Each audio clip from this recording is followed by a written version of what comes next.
Es en los años 60 y 70 que empieza a surgir y a mostrarse el pensamiento y los desarrollos filosóficos e históricos de ese autor que es Michel Foucault. En un clima de agitación social en Europa, ese centro de referencia para la historia de la filosofía y la llamada cuna de la cultura para el pensamiento eurocentrista, se empezaban a dar sucesos propios de un mundo que luego del Holocausto y la Segunda Guerra Mundial se encontraba con un nuevo fenómeno que iba a marcar cierto hito en lo que sería una historia de la globalización: la televisión. La televisión surgía y se empezaba a convertir en un medio de comunicación masivo para la población. De repente, en todo el mundo se retransmitían imágenes de dirigentes de países africanos entrando a reuniones de la ONU con sus túnicas tradicionales. El movimiento hippie criticaba abiertamente al imperialismo estadounidense en Vietnam, y todo pasaba por la pantalla. En 1968 se produce un hito en la revolución del pensamiento que fue el Mayo francés, que reclamaba a los intelectuales aquello que es más propio a la hora de modificar la historia: la acción. En ese contexto es que surgen los primeros trabajos de un joven Foucault, preguntándose por la arqueología de las formaciones discursivas, por las huellas de los discursos y los orígenes de los mismos. Foucault se preguntaba ya cómo una determinada verdad podía sostenerse como tal, y en qué ideas del pasado encontraba raíces para justificarse como válida. Más adelante, Foucault va a mutar a un análisis a la luz de la genealogía, siempre poniendo en duda aquello que se nos presenta como objetivo y verdad incuestionable, y por lo tanto, desenmascarándola como propia de una época y encadenada a un determinado estado del poder. Es en este marco que comienza a dar sus cursos en el Collège de France, desde 1971 hasta su muerte en junio de 1984. En esos años, se convierte en un pensador ineludible a la hora de pensar las problemáticas del poder y sus relaciones con el saber a la hora de producir una verdad. Explicar a Foucault es pararse desde el inicio en una filosofía que pone en cuestionamiento la verdad desde su raíz misma y la considera como una producción discursiva. Esto debido a que para el filósofo y psicólogo francés, la verdad es un conjunto de discursos que se sostienen como tal, justificados en un saber que se impone como verdadero. Pero esa veracidad es solo una construcción de legitimidad a partir de discursos. El curso que dicta sobre el poder psiquiátrico entre 1973 y 1974 gira en torno a la cuestión de en qué medida puede un dispositivo producir una serie de discursos y enunciados, y por lo tanto, de las representaciones que como consecuencia pueden formarse y derivarse de él, de la producción de una verdad que sentencia un sentido del poder y que necesita determinadas condiciones materiales a su vez para ser establecida. Lo que propone en este curso a partir del eje saber-poder en la práctica psiquiátrica del siglo XIX tiene que ver con diferentes aspectos, donde el asilo psiquiátrico viene a ser el dispositivo de poder que a partir de diferentes tácticas da lugar a todo un juego de verdad por parte de la psiquiatría en relación a la locura. El psiquiátrico no es un complejo aséptico y neutral de salud y curación, sino un dispositivo de poder donde la psiquiatría va a producir su verdad.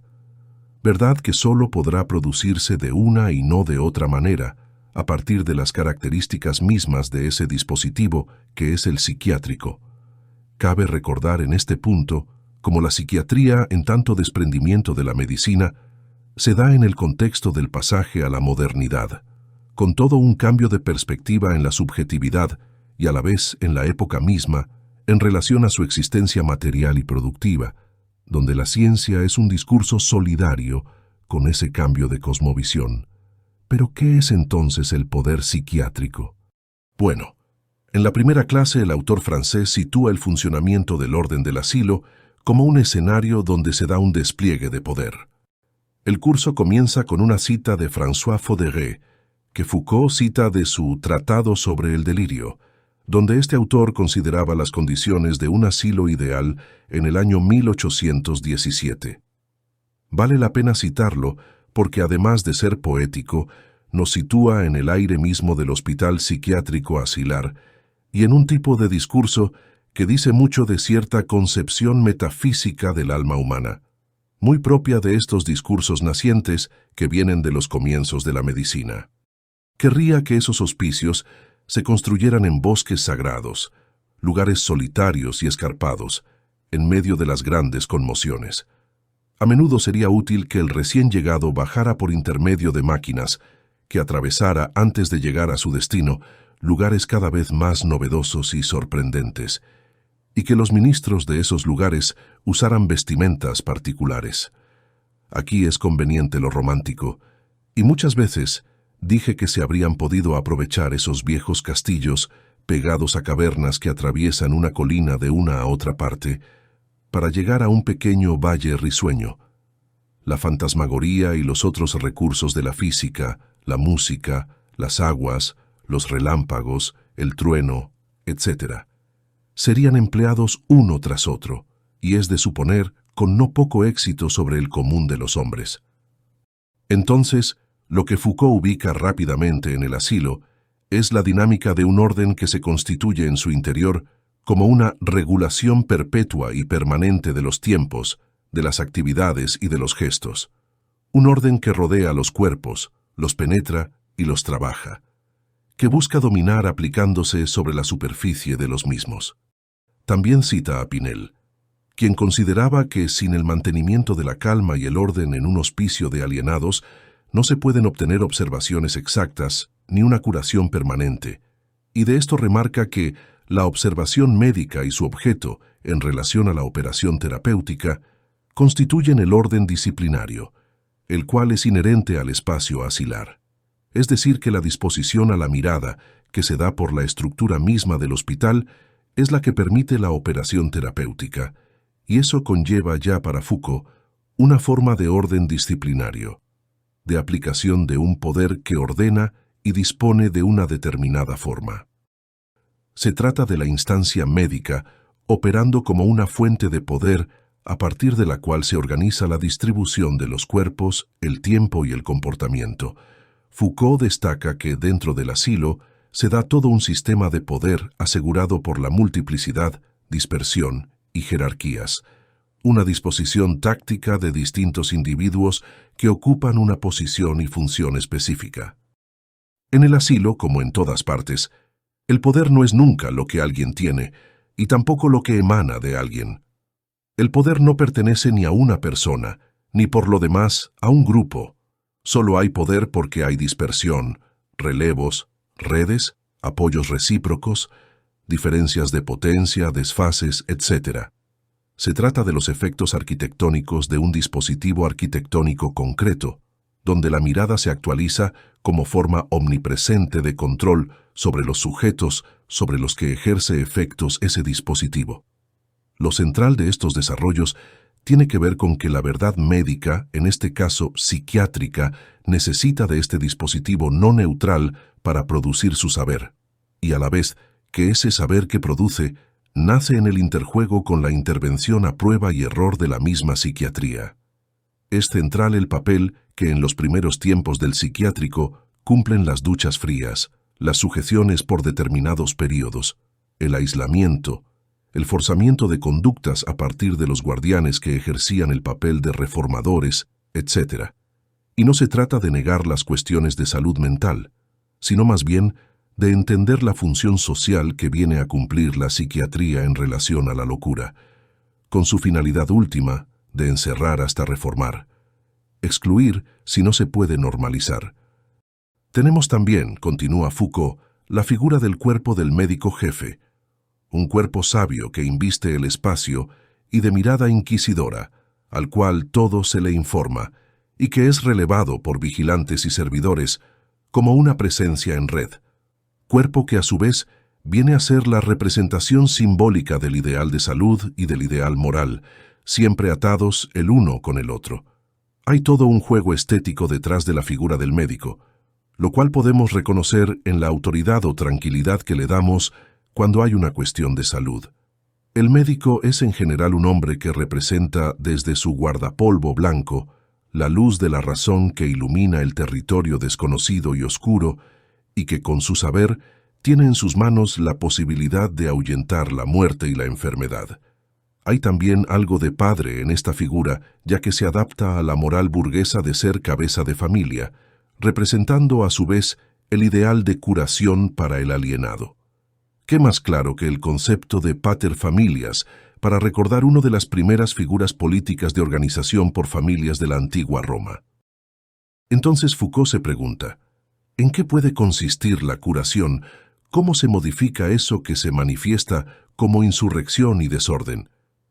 Y así retoma las ideas del tratamiento moral que postuló Pinel, que decía que la terapéutica de la locura consistía en el arte de subyugar y domesticar, por así decirlo, al alienado, poniéndolo bajo la estricta dependencia de un hombre que por sus cualidades físicas y morales tenga la capacidad de ejercer sobre él un influjo irresistible, y así modificar el encadenamiento vicioso de sus ideas.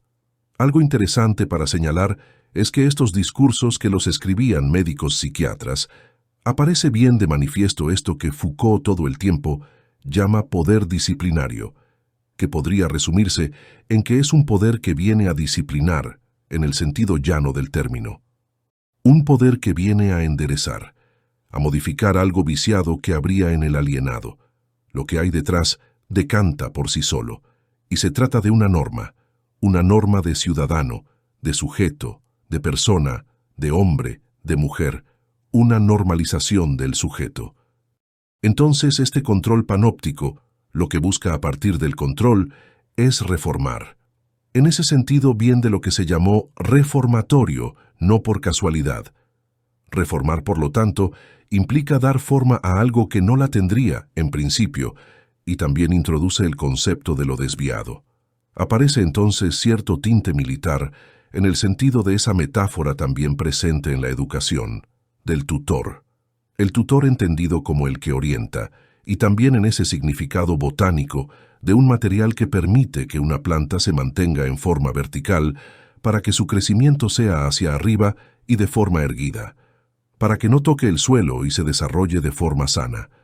El punto en este caso, una vez más, es cierto rastreo de las nociones que conforman este discurso, que es el que respalda la puesta en acto de las prácticas, en este caso del psiquiátrico. ¿De dónde vienen esas nociones? ¿Qué implican que luego van a sostener prácticas sociales masivas? Ahí está lo propio de Foucault, en ese sentido genealógico de análisis. Para finalizar, podemos decir que plantea entonces que esta ortopedia moral, que es la curación propuesta por Pinel, opera bajo la forma del despliegue táctico del poder que se encarna en un hombre, que lo ejerce no a partir y en función de un saber, sino a partir de cualidades físicas y morales que le permiten desplegar un influjo sin límites.